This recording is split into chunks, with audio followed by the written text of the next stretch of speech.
सत्यम सिंह जी वाराणसी से। गुरुदेव, राधा वल्लभ श्री हरिवंश। गुरुदेव, आपकी कृपा से राधा नाम जप करना शुरू किया था, फिर तो उसके बाद श्री जी की कृपा से सब कुछ अपने ही आप सही होने लगा।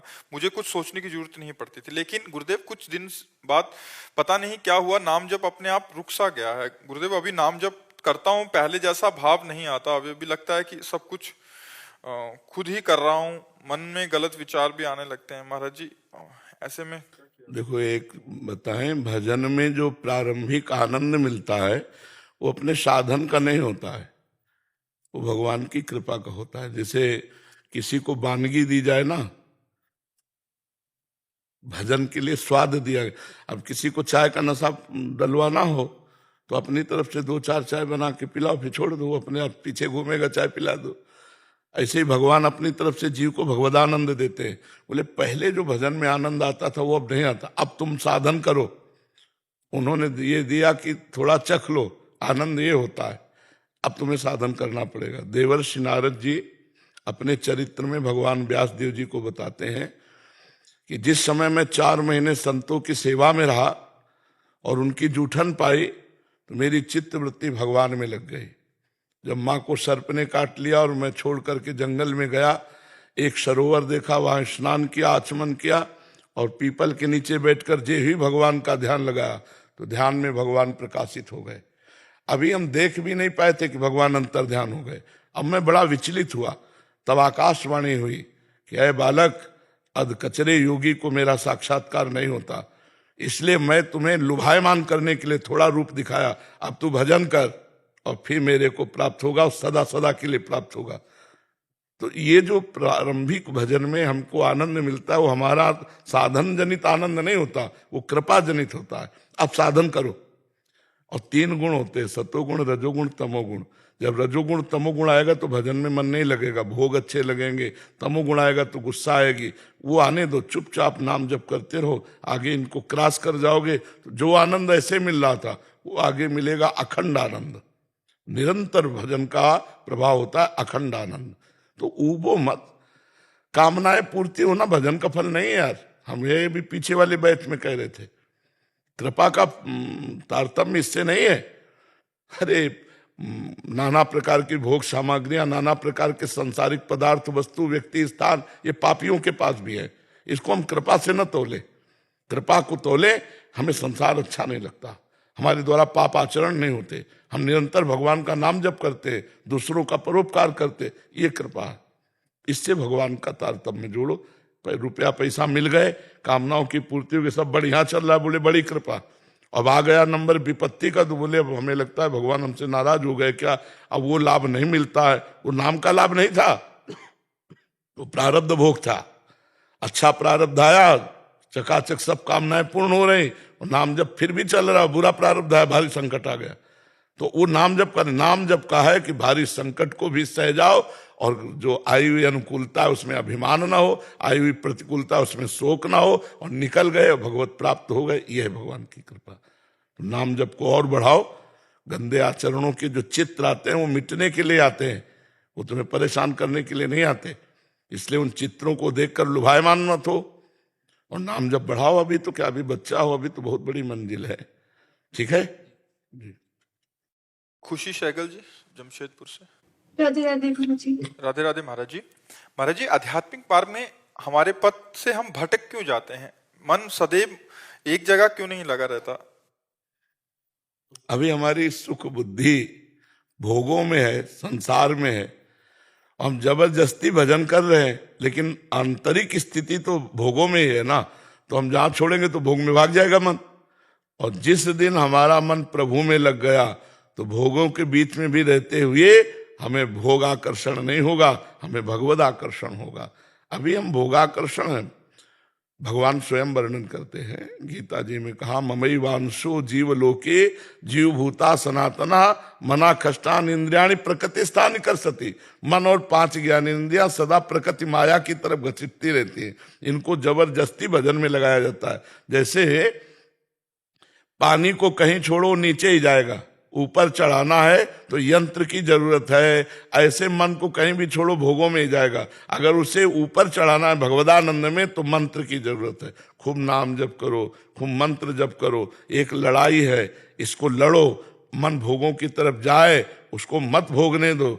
उचित भोग भोगो, अधर्म युक्त भोगों का त्याग करो। धीरे धीरे ऐसे परिपक्व होते जाओगे कि फिर भोगानंद का विस्मरण और भगवदानंद आ जाएगा।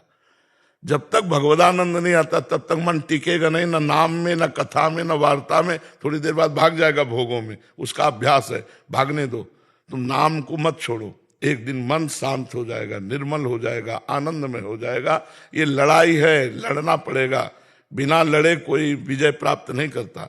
ये अपने हृदय का महाभारत है।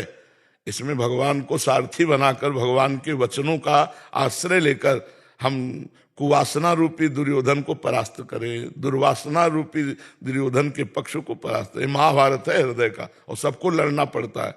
कायर पुरुष नहीं होते इसमें, परमार्थ में कायर नहीं चल सकते। सूरवीर योद्धा चल सकता है कि चाहे हमारी गर्दन उड़ जाए लेकिन शत्रु को पीठ नहीं दिखाएंगे। ये होता है सूरवीर योद्धा। इस तरह चला जाता है, अब कुछ भी हो मैं भगवान को प्राप्त करके रहूंगा। अय मन, अय इंद्रियों, तुम अगर साथ नहीं दोगे तो भी मैं तुम्हारे बिना भगवान की प्राप्ति करूंगा। हम राधा राधा राधा राधा राधा राधा राधा, मन लगे न लगे, नाम तो चल रहा है ना, हमें काम तो वही बनेगा। मन लगा के जहर खाओ, या धोखे से खा लो, या बेमन से खा लो, मरी जाओगे, क्योंकि जहर का प्रभाव है। ऐसे ही कृष्ण नाम, राधा नाम, हरि नाम, इनका अपना प्रभाव है। भाव को भाव न खाल सहु, नाम जपत मंगल दिस दशहु। समझ पा रहे किसका प्रश्न है? हाँ, समझ पाए हमारी बात जी। अभिषेक मित्तल जी। हरे कृष्ण महाराज जी। राधे राधे महाराज जी। महाराज जी, भगवत गीता में भगवान ने स्थित प्रज्ञ के लक्षण बताए हैं। महाराज जी, हम अपने अंदर ये लक्षण कैसे करें कि संपूर्ण कामनाओं को त्याग, जो मनुष्य लक्षण के चक्कर में ना पड़ो, नहीं को लक्षण ही हो जाओगे। कैसे?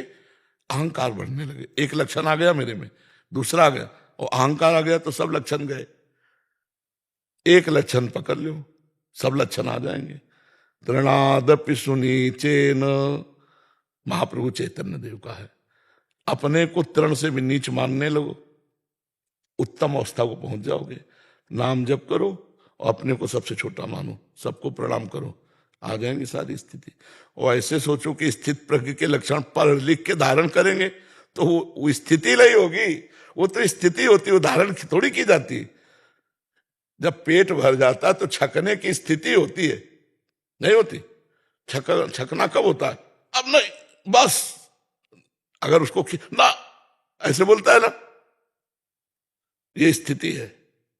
ये स्थिति क्या होती? शरणागति, पूर्णता। भगवान की शरण में हूं, हरि शरणम, नाथ मैं आपका सबसे नीचा धम सेवक हूं। स्थिति में पहुंच जाओगे।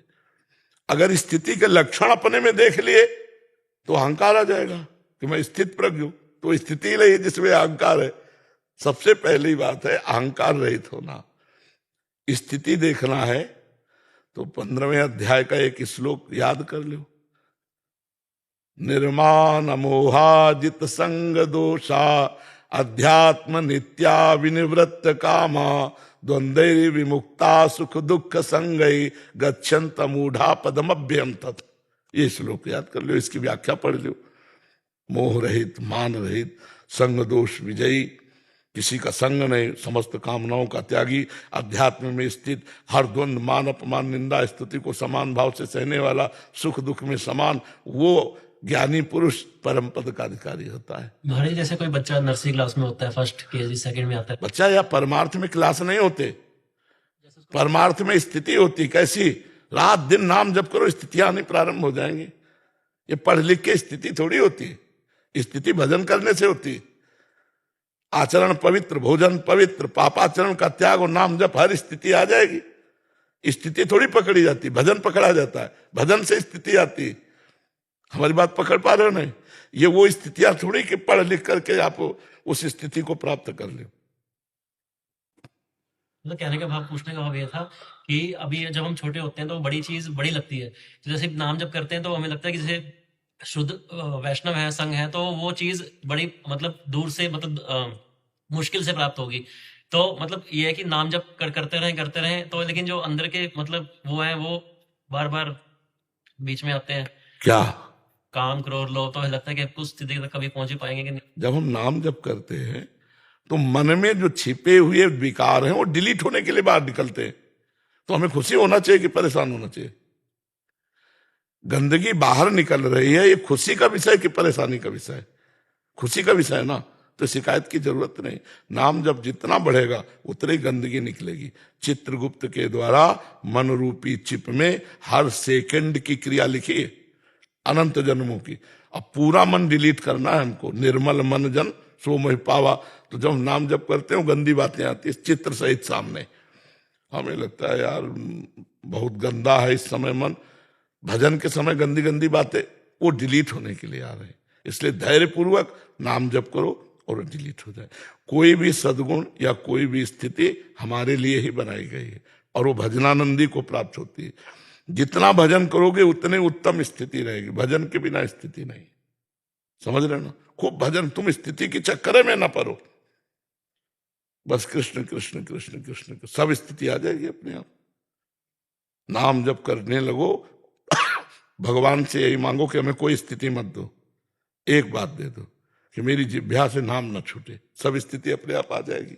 जैसे महाराज जी अभी अपने इनको बताया कि साधना शुरू में भगवान टेस्ट अपना देते हैं, बाद में अपनी साधना से होता है। तो कभी कभी तो रस नाम जब से आता है, कभी कभी लगता है बिल्कुल फीका, बस नाम मुंह चल रहा है। ये 3 गुणों से है, ये उसमें कृपा से नहीं। हम प्रारंभिक बात कहते हैं, जिसका भजन प्रारंभ भी हुआ, एकदम आनंद आया, वो भगवान की कृपा से होता है। सत्वगुण आएगा तो भजन अच्छा लगेगा, रजोगुण आएगा तो भोग अच्छा लगेगा, तमोगुण आएगा तो निद्रा आलस्य प्रमादोत्थम तत्तामस मुदाहरतम। नींद है, आलस्य है, प्रमाद स्थिति, क्रोध है, द्वेष, ये ऐसा लगेगा जी।